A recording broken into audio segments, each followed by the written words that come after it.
You're listening to another episode of Retail Shift, business advice for inventory-based brands and the merchants who run them. My name is Chris Gio, and I'm the CEO of Merchant Method and your retail coach for the next 10 minutes. Now, today we're going to get our arms around a very realistic, compassionate, and honestly straightforward way to have a conversation with your employees. We all know the congratulatory, the praise, the first-time training, those types of conversations are easy to have. We're going to feature the ones that are a little tougher. The retraining. What happens when your employee is insubordinate? Are they showing up to work on time? How do you help correct poor behavior on the work floor? Those are the types of conversations I want to focus on. So to help you do that, I dove into the archives because I want to share one of my favorite quick tips with you. So have a listen.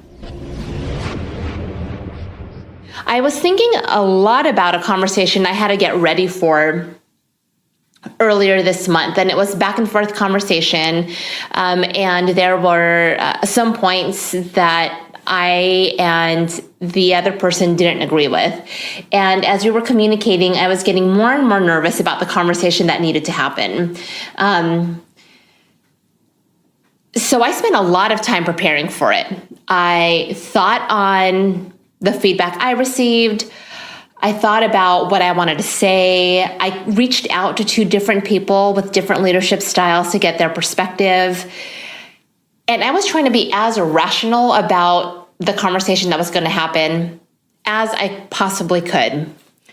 I also, in the meantime, had to let myself feel the feelings that I was going to feel anyway, and prepare for the conversation. And the best thing that I did for myself was really understand that there was no conflict, that my role was to clarify and understand where the differences were coming from.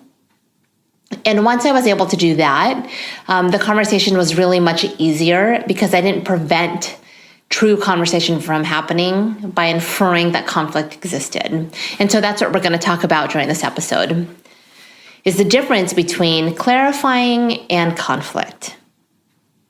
So there's lots of conflict abound, and a few of the different sources of conflict in the work environment and in our personal lives are when there are differences of opinion, differences of feelings about things, differences of responses to things. A leader with their own unique style is trying to get to the same end: successful teams, well-functioning teams, great processes, inspiration, but the way that each style goes about it is different. And then there is a difference in execution, the strategic and tactical way to achieve the same end goal. And even though these things may differ, opinion, style, execution, they really only become conflicts when the differences can't be resolved, when they can't be worked through either with collaboration or compromise, more brainstorming, more clarifying, and that the differences become unresolvable, that the work just can't get done. That's really when there's a conflict, when the work cannot get done. So I want you to ask yourself, when you feel as if there's been conflict, is the conflict real? Have you been unable to resolve the differences and the work can't get done, or is the conflict imaginary? And the reason why I want you to challenge yourself to think about it is because oftentimes with the clients that I coach and the situations that I give my opinion on that feel like they're conflict-ridden, the conflict is in fact imaginary. Oftentimes the feelings, like for example, in the conversation I had to have, the feelings that I had that made me really nervous before I approached the conversation were just feelings. I needed to acknowledge them. They were there. I wasn't going to try and make them go away. I wasn't going to try and ignore them. But the feelings don't need to be what's driving the conversations. The feelings don't need to be why we ask for favors. The feelings don't need to be why we're worried about giving direct communication and direct feedback. They're there to guide us. They're there to make sure that we're real. They're there to make sure that we're not missing anything when we start to uncover and clarify. And so in doing that, in putting on the investigative hat, to ask our questions, that's when we're able to really understand and work through differences of opinion and style and differences in execution. So before we get to the clarity piece, I do want to talk about the piece where there is no conflict. It is okay as retail leaders for you to understand that you are giving feedback and direction to someone with a difference of opinion. So long as we're fulfilling our requirements of being professional and being true leaders, that our feedback and direction is specific, that it's actionable, and that it's timely, that it's given in a way that, and in a space that's appropriate for the type of communication that's going to happen. Is this the kind of communication that can happen in the moment, on the sales floor with other people around? Or is it the type that really requires space and time behind closed doors at a scheduled time where both parties or the group of people can be truly present? It's okay to provide direction and redirection when expectations have already been set forth, so long as you do it in a way that the person you're providing the direction and redirection to is able to learn, and in a way that's actually going to help them improve and create the desired outcome. So what happens if you've already done all that? And what happens if none of those tools work and you're approaching a conversation? I will say to you, still ask yourself if the feelings that you're feeling about conflict are real versus imaginary. So what are some of the things you can do to clarify?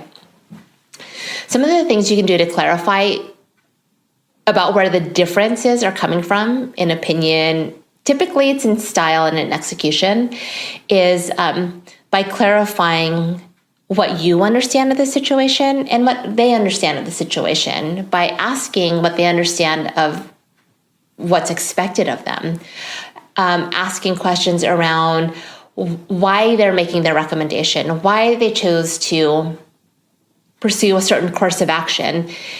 Because in asking those questions, it isn't accusatory, and it's fantastic to be able to set that expectation and set that stage up front that this is just a dialogue you're trying to understand, and open the door for conversation. And typically when we feel conflict, that lets us know, hey, it's time to reconnect with our team. It's time to reconnect with this person and open pathways for conversation so that you can work through differences and the work can get done. So again, be direct, clarify, investigate, because there is no conflict.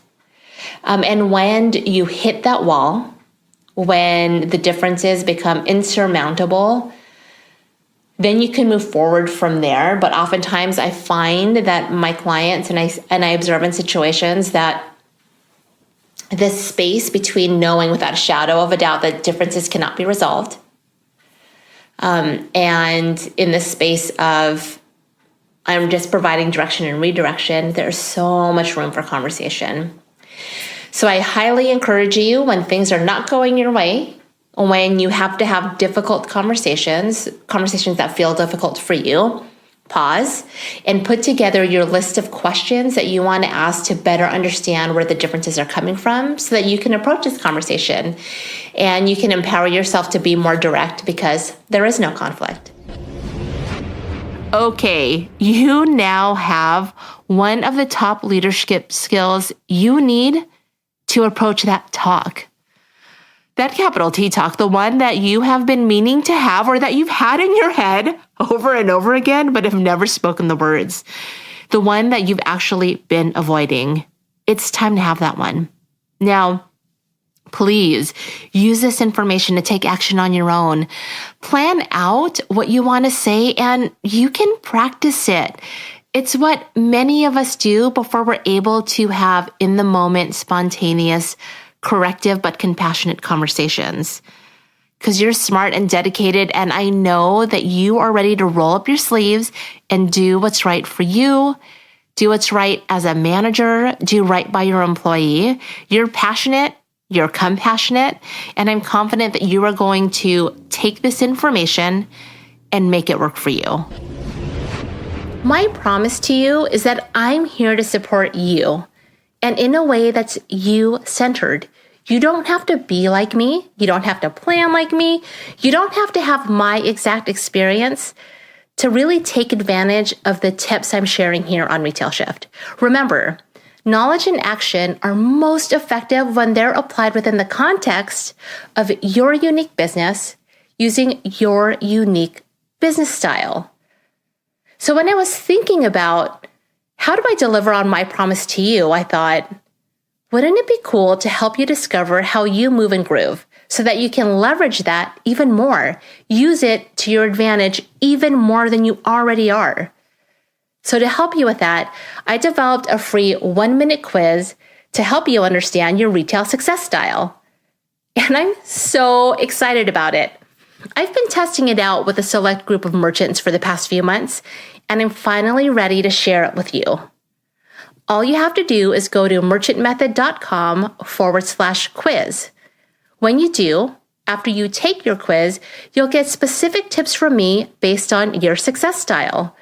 Resources like the best of, audio lessons, video tutorials, and even detailed guides if you're into that thing. Now, can I be honest with you? This is going to be the easiest homework I ever give you on this podcast. You are literally 60 seconds away from massive insight. I mean, how cool is that? Again, I'll catch you over at merchantmethod.com/quiz. And with that, I want to thank you so much for joining me today. It would not be the same without you.